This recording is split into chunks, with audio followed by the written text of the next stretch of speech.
What's up, amazing souls? Welcome to this. I always want to say Saturday night soul session because I'm so used to doing it with Recovery Soul Food. But this is something different. This is Healing Messages for the Week. I am your host, Reverend LC. I'm super excited to be here. Probably a little tired, a little more worn out than I should be. But I didn't want to miss another week. I missed last week. Yeah, I didn't want to do that again because I find as much fulfillment here as hopefully you do. So if you resonate with any of the message here, then I'll ask you to do all the things, the cool things, like share it out and like the video and make sure that you comment, because I love intermingling with your energy. So please I'm open to comments here. I love to read comments live. I feel like that these messages don't even really kick off until there's a lot of energy in the room and people are engaged. So engage, engage, engage. Last video I told kind of a watered down, not really a watered down, but a very compacted overview of my story, which was entitled From Hell to Healing.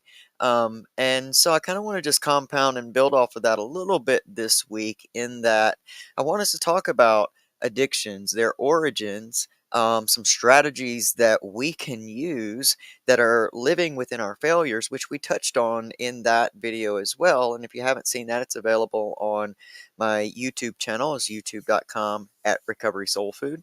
So it's there. And take a look at that, because we talked a little bit about building strategies from your own past failures. And so I want to talk about that a little bit tonight.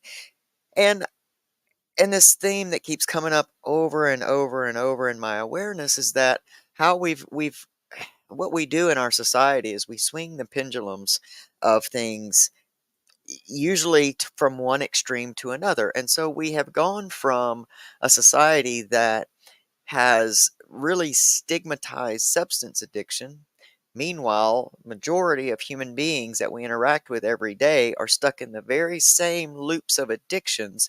They're just not the substance, so they don't recognize them in that way.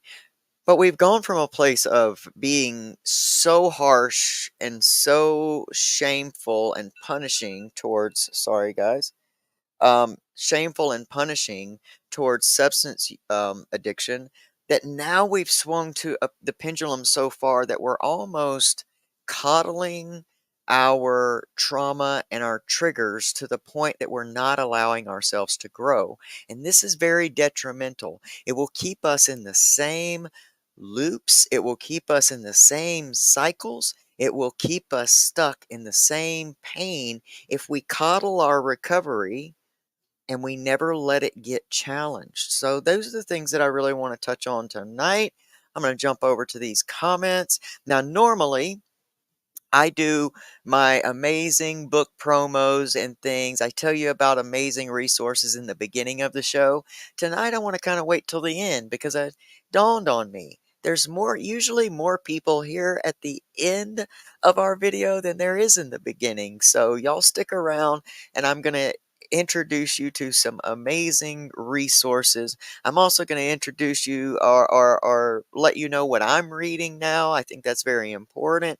I always want to know what my mentors are studying and reading. I look at other people and I think that's a level of whatever success in business or success in life or happiness or healthiness or wholeness.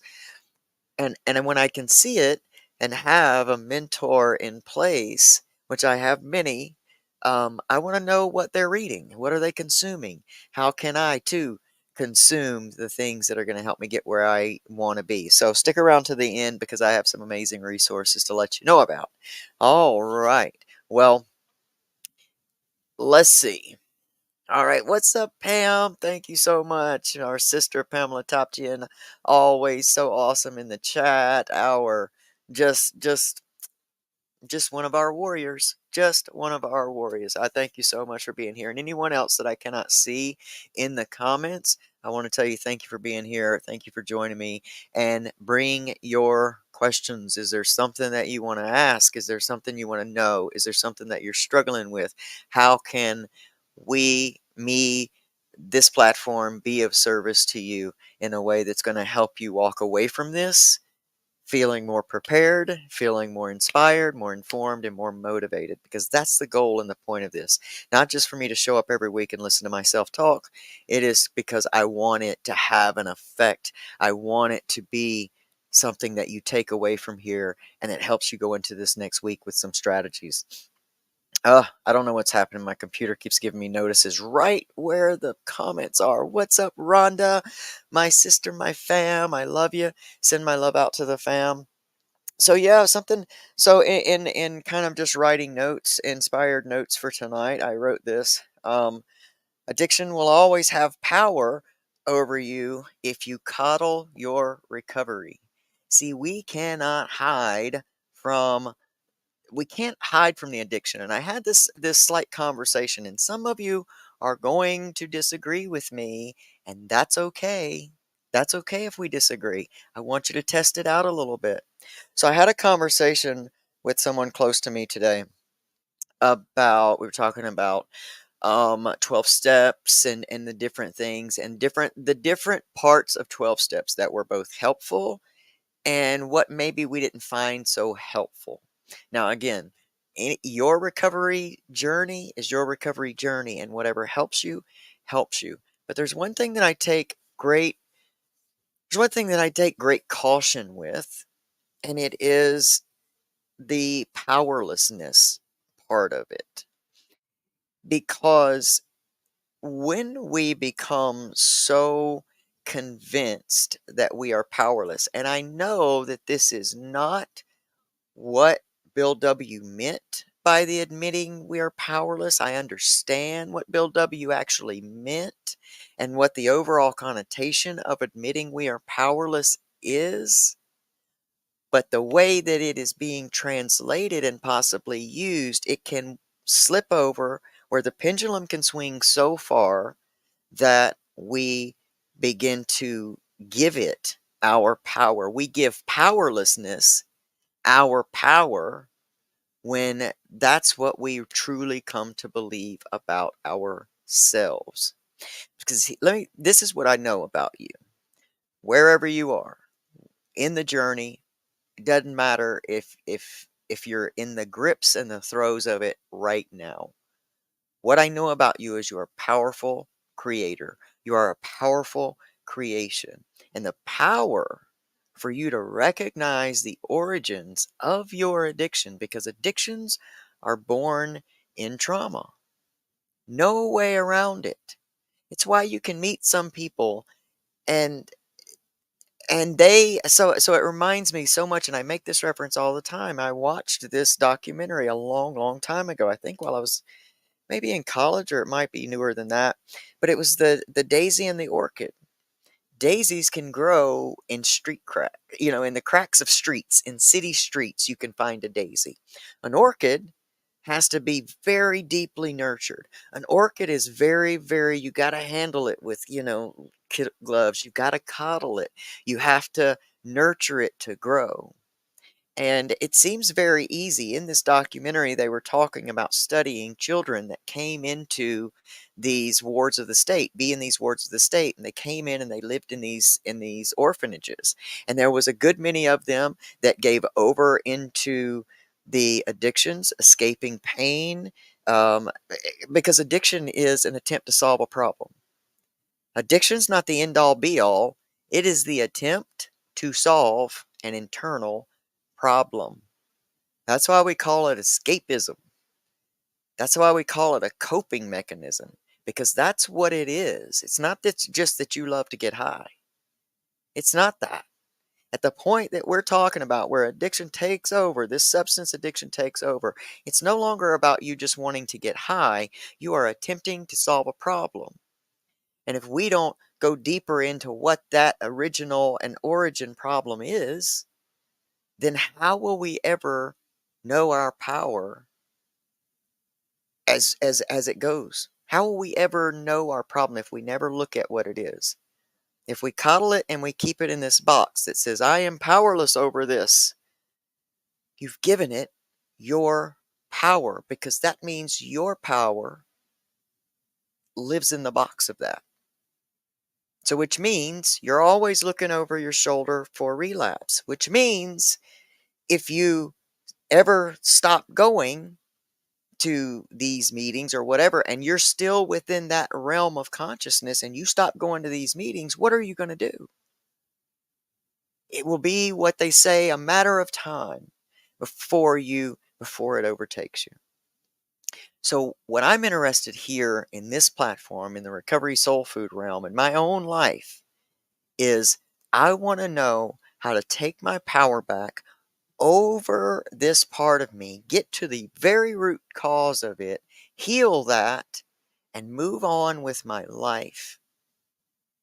Because what is a life if you're always worried about that one big financial loss or that one big loss of a person in your life that drives you over the edge to where you go back to this thing to attempt to solve a problem? Because what is it we do when we do relapse, man? We are attempting to solve an internal problem. So if we never know what those internal problems are, and we only look at counting days from not using, and we white knuckle through not using, and we give all of our power away, and we keep prophesying that we are an addict, we are an addict, an addict, we are an addict, we are an addict, we are an addict, then you tell me what happens. Now, maybe this isn't true for everybody, but this is what was true for me, and I have a great feeling that it's true for a lot of people. So when we look at the daisy and the orchid, the whole part of this documentary, it took so many kids from this orphanage and basically followed them for the next 10 years. And out of all of the numbers of these kids, there were only about 4 that actually grew where they were planted. Now it's scary to think about that there were 4 people out of, I think it was like 40. I think there were 2 groups of 20 or something like that. And they follow these people for 10 years as they're growing up in this orphanage. And there are a very small group that I become those daisies, the daisies that grow wherever they're planted, that have that ability to say, nope, I'm not going down this route. I'm going to do what it takes. I'm going to be self-sufficient. And yet there's another greater portion of the population that cannot understand their trauma. They cannot work through their trauma. And so therefore we start to see arrests and substance addictions and violent behavior and all of those things because, you know, in this documentary we're talking about basically children and what happens with children. And so much of this, and it sounds cliche, say, oh, it's your childhood, it's born in your childhood, but it is. It is. Our foundations are created between the ages of 0 and 7. That's our root. That's our root chakra foundations. If you are into spiritual and energy centers, that is our root chakra foundation. Now we add to it as we go, but in those 0 to 7 years, you have observed, because you are a sponge. Realize you don't come here able to talk, you don't come here able to walk, you come here completely dependent upon another human being, which gives us a clue about connection. Many of us use out of loneliness. 2020 and this whole pandemic thing has made a lot of people confront a lot of loneliness, and we've seen through that, we saw a rise in relapse, we saw a rise. So it's an attempt. We're attempting to solve a problem. So there's no shame in being part of that whole of the orchid crowd. I was an orchid. I was a part of an orchid crowd because in my foundation being built, in my foundation, my message had become, I am not wanted. Because what is it? Children take everything upon themselves. If something's going on with the family, with the finances, with whatever it is, if something's going on, children take that onto themselves. They have no other point of consciousness, but this must be my fault somehow. And so, as we're building those root and those foundations, and we're completely unconscious of those, as we begin to go into our second phases of life and we get up to the ages of, say, 12 to 13 to 14, many of us begin to experiment. I always called it the suitcase of my soul. That I had been through so much hurt and traumatic events by the time I say got to about, I don't know, even 11. I started binge drinking at 11. And that was the moment that I realized, oh, this will solve this problem. I don't have to hurt and ask myself, why me? I don't have to do none of that. If I do this, I don't have to think about all of this stuff because the suitcase of my soul had been already been so filled. It was so full that I had nothing left. And so we walk around as these raw nerves just filled with pain. And we're having compounded trauma upon trauma just coming down on us through life because now we're in a vibration of mirroring back to us what we feel like on the inside. So then again, we start seeing all of these different circumstances like we're just caught in a whirlwind of trauma, and it compounds and it compounds and it compounds. And I don't know about you guys, but I didn't grow up in a family or an environment where you were really a an open place for us to share about how all of this is affecting us. In fact, that just wasn't even a thought. It wasn't a place where you just go, "Oh, let me share with you about." That wasn't it. I watched everybody in my family just moving on with life. Therefore, I tried to move on with life. And I just could not continue to push pain down. And it was just continuing to happen to me. So, when I was introduced to any type of substance that would help me solve that for at least a little while, I was all in. All in. And there's no shame in being that orchid person. It just is. It's just what it is. But there comes a time and a moment that we have to recognize what addiction is. And the only way to get to a place of solving this and healing through all of this is to start to recognize its origin. Because we've talked about this many, many, many times. As you hear the story about, or let your imagination think about the monster in the closet, as long as it's dark and you keep the door closed, the monster grows in size, in strength, in purpose. But the moment you turn the light on and you look at it, you just open it up the door, turn the light on, and say, I'm going to look at you. Often, that often in and of itself brings you to a place of, oh, man, this isn't as big or as ugly or as as I thought. And so a lot of times what addiction recovery is asking you to do in for addiction is to look at what is the problem you're trying to solve. S- Forget counting days. And I'm not saying that's not worth it, okay? I'm not saying that we've got to celebrate the things, we've got to have little things, but I think at the deeper level, if you keep counting days and then keep getting messed up and have to recount and you keep going through this cycle, then something about it ain't working and it's time to change that. Because you got to look at exactly what we're talking about. What is the problem you are trying to solve? What are you afraid of? What is hurting you so bad that you have to reach outside of you and bring in whatever it is, substance, social media, I don't care, work, money, relationships, whatever it is. Because we are walking around in a society that is addicted that doesn't even know it, or at least won't admit it. They're not even at step one. They treat us in the substance community bad because it helps people punch down on somebody and they get to look at us and go, well, I'm not sleeping on a park bench. Well, I'm not homeless. Well, I haven't left my family. Or all the things that they say that we use as a society to gauge our superiority.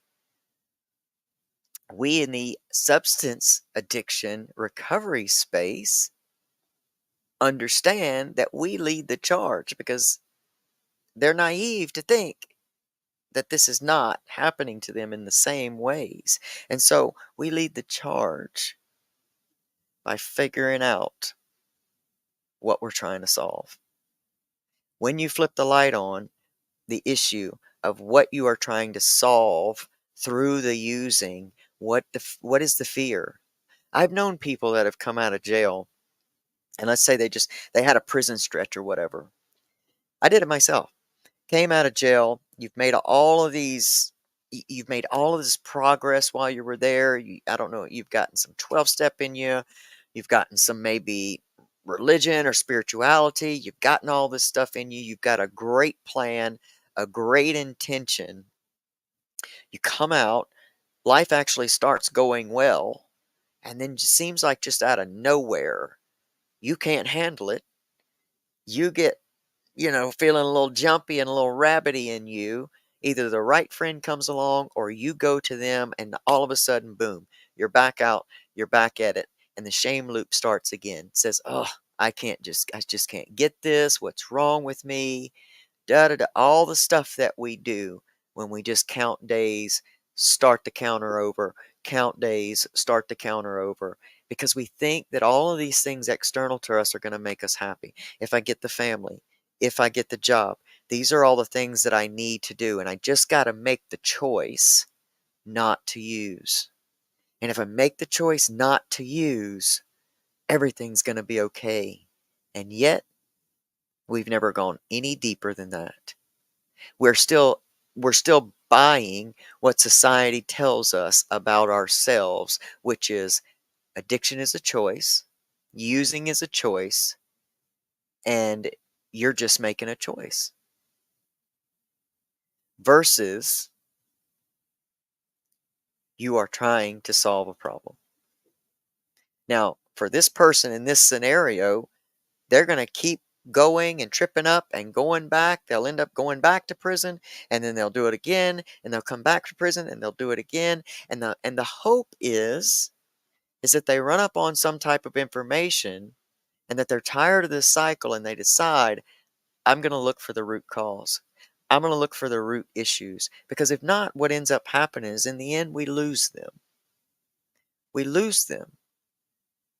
If we never open up conversations like this, if we never open up information like this, and we never actually have this available so that it clicks in to somebody and gives them something to now open the door to and look at, if we never do that, and we just keep talking about the days and the days and the count the days and the cycle that repeats and repeats and repeats, and they feel so stuck and beat down and tired of fighting that they just give in, this is what powerlessness is. They just give in, then many times we lose them. Whether it's to overdose, whether it's to some kind of tragic accident in the street, whether it's some kind of health problem that's been brought on by years of body abuse. Every one of us has an origin story. Every one of us has a place that this wound began. Now, we don't gauge the size of wounds, but if we coddle that wound and we don't allow ourselves to get triggered, and we click off of something the moment that it kind of pushes our belief system a little bit, or it challenges our current narrative, and we just push back and we coddle it, and we never let anything come in, that gives it a trigger. The worst thing we can do if you're on a healing journey, not just a counting days journey, a healing journey, the worst thing we can do is coddle our triggers. Now, again, you got to gauge where you are. You got to gauge what you're ready for. But we can't not be triggered. And I'm afraid with some of the things that we have because we've done this as a society. We have swung the pendulum, like I said in the beginning. We have a tendency in our society to swing these pendulums from bad to way too much, and then it goes back again, and eventually it'll balance out.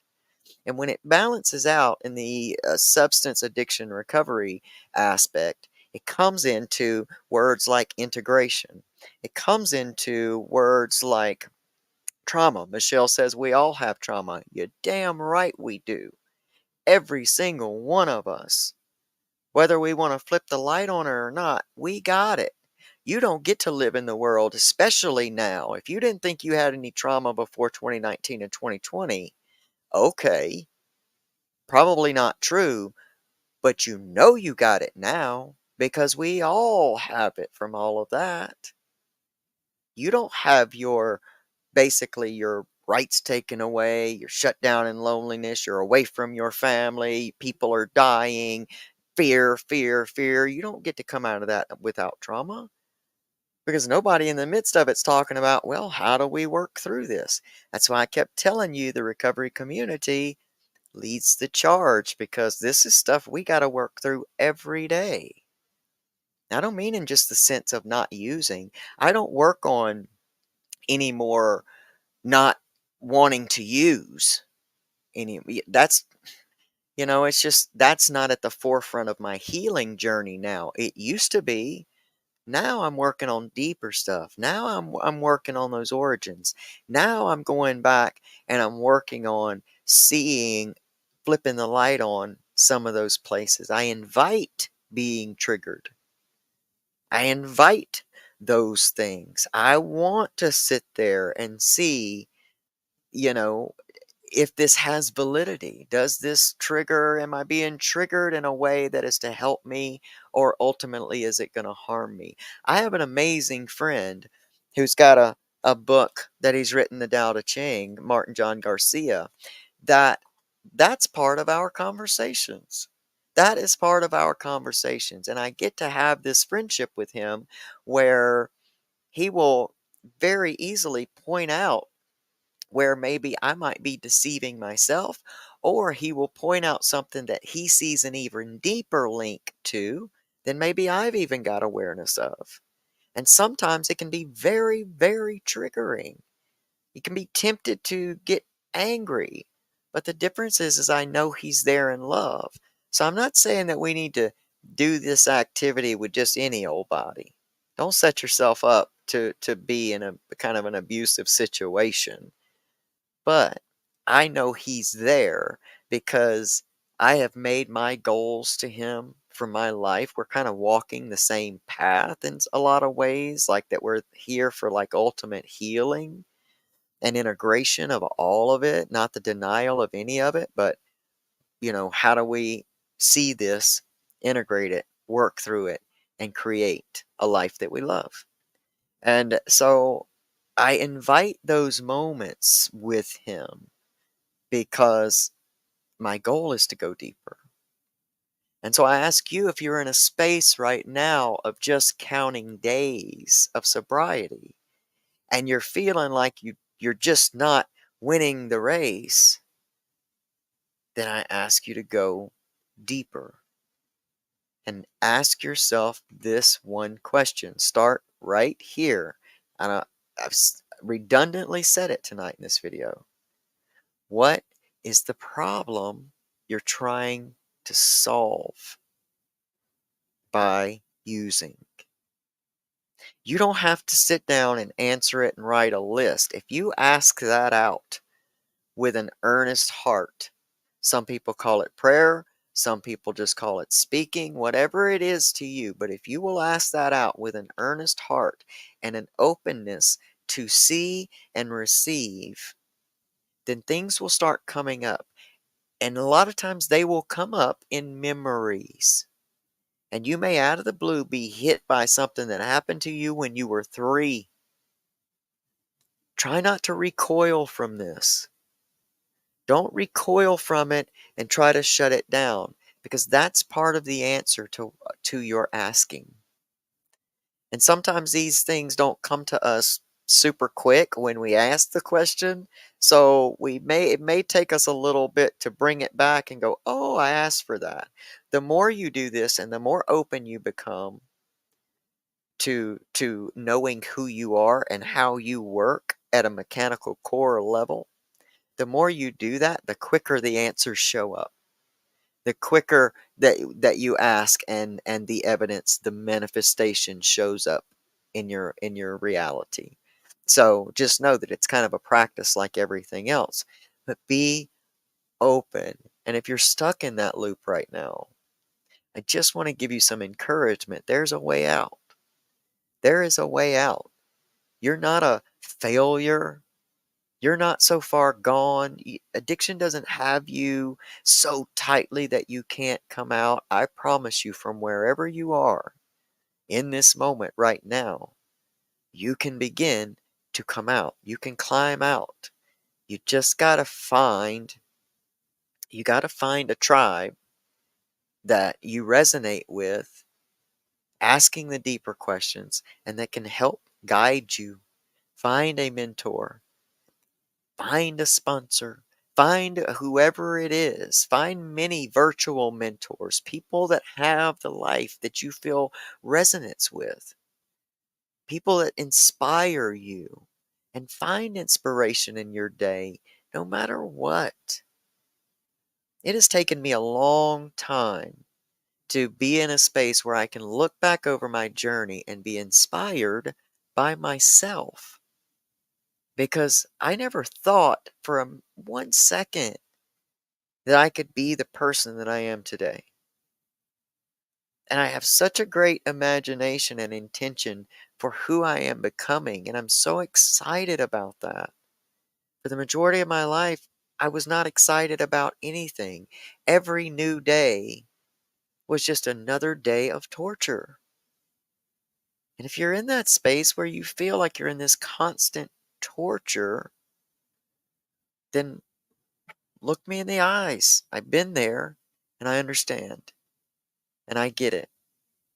But there is light within you. There is light and there's help in the world. You may have to scratch and claw to find it, but it's there. And you just keep that powerful intention and you keep yourself open to, you may run up into somebody at a bus stop. You don't know where this is going to take place, but have an earnest heart and know you're worth fighting for. You are worth fighting for. Your light, your life is important in the world right now, no matter what external circumstances of the world may be telling you. You have a gift to give. Now, your purpose is your healing journey here. Your gifts are usually born out of that purpose. And so you have a gift to give here. And it doesn't have to look like somebody else's gift. But you got to stay here. We got to keep you here so that we can cultivate and let you discover what those gifts are and your path to give them out. And so for that, hang on. Hang on. Just keep putting one foot in front of the other, doing the very best you can. Study your past failures and devise strategies on how you're going to reset this. Be willing to look and ask, what is the problem I'm trying to solve here? And for the love of God, please understand that when you are continuously powerless over this, you are setting it in a box and you are making it your power. Now, once again, I'm going to say, I understand what Bill W. meant by this whole entire concept, but when that was my experience, it it was not translated in the way that Bill W. did. Now, I have a beautiful video Oh gosh, of course I've forgotten her name. How can I forget her name? I'm doing this a lot lately. Anyway, there's a video on my YouTube channel with she wrote higher and friendly powers. And it is on the philosopher William James, who that was the inspiration for Bill W. to create the 12 steps. But I want you to be in a place, and it's a great video, it's a great book. I urge you to get it and watch it if you're, struggling with some of the philosophy there. But this is the thing. You'll never heal if you coddle that addiction. You'll never heal if you'll never let yourself be triggered. And again, we live in a society that is tiptoeing around triggers. And these things make you stronger. They make you better. They introduce you to you, and you are worth being introduced to. Okay? I hope some of this made sense. I hope that you got something from it. If you did, please let me know.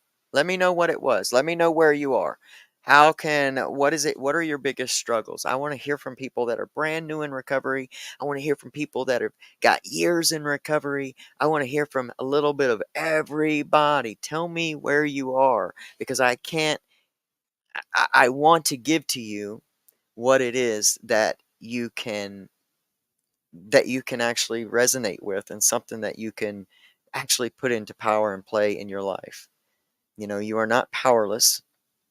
You are trying to solve a problem. What is the problem? Flip the lights on. Triggers are your teachers. That's right. The triggers are your teachers, as Pamela Topchian wrote in the comments here. Your triggers are your teachers. Allow yourself to be triggered until to the point that you feel safe doing so. Make sure that you have some type of support system.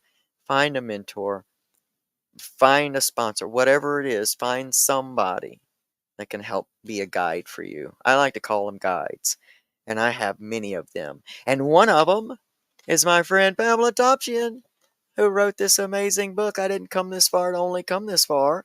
You can pick that up on Amazon.com/. Pamela Topchian.